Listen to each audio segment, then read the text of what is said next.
if you're trying to lose weight. Stock your pantry with plenty of beans and legumes.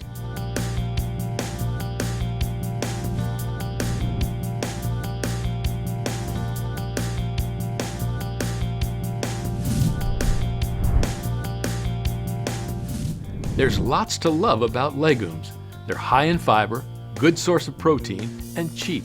They're also naturally low in fat and good for your blood sugar.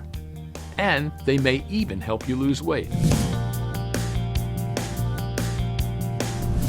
A new study finds that people who eat a cup of legumes a day feel about 30% fuller than folks who skip beans. That's great news, because feeling full helps prevent overeating.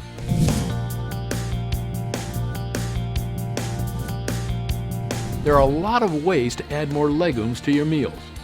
Use them in soups, salads, and chili. You can even make veggie burgers with beans. Canned beans are great for convenience. Just look for low sodium or no salt added varieties.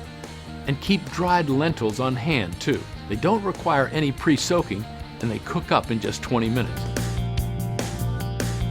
Watch all our smart tips for more ways to nourish your health.